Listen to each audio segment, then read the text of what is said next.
দর্শক, এখন আমি দাঁড়িয়ে আছি সুনামগঞ্জ। এই প্রত্যন্ত অঞ্চলে মানুষের কতটা ভোগান্তি হচ্ছে সেটা আপনারা নিশ্চয়ই দেখতেছেন।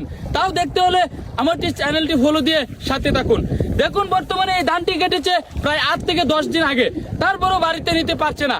এখন যে হারে বন্যা হয়েছে, বিস্তীর্ণ এলাকা জুড়ে জলরাশি পানিতে টয়টুম্বুর করছে এই সুনামগঞ্জের অবস্থা। এই সুনামগঞ্জে মানুষের পাশে দাঁড়ানোর মতো কেউ নাই বললেই চলে। মুখে বড় বড় কথা মানুষের পাশে দাঁড়াবে, নির্বাচনের পরে মানুষের পাশে কেউ নাই। আমি দেখেছি 15 দিন আগেও আমি ভিডিও করেছি, এই ভিডিওর মধ্যেও কাউকে আমি পাই নাই।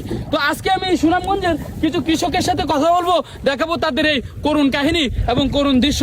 আপনার সাথে থাকুন, আমরা একজন কৃষকের সাথে এই মুহূর্তে কথা বলবো। কৃষক, আর এদিকে তাকান, এদিকে তাকান, এদিকে তাকান। কি নাম আপনার? গানটা হাতে ধরেন।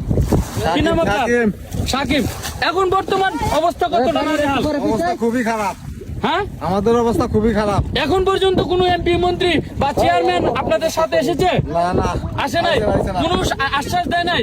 দিছে না। আচ্ছা, কয়দিন আগে এই ধানটা কাটছিলেন? এই 7-10 দিন হবো। তো 7-10 দিন আগে এই ধানটা কাটছেন। এখন ঘোড়ার গাড়িও ছিল না, কোনো কিছুই ছিল না। এর কারণ কি? রাস্তা নাই। রাস্তা নাই, রাস্তা না থাকার কারণে ঘোড়ার গাড়ি না থাকার কারণে আমাকে সমস্যা বেশি। এবং এই ধানগুলা কামলাও তো পাইতেছেন না। 1000 টাকা রোজের কামলা নাকি আসছিল। 1000 টাকা রোজ করে কাটাইছি, 1000 টাকা রোজ লইয়া। তারপরে এটা সমাধান হয় নাই। এই মুহূর্তে দর্শক, আসলে এই কৃষক কোনো কিছু বলতে পারতেছে না। দেখতেছেন আপনার দৃশ্য, পানিতে টয়টুম্বুর অবস্থা।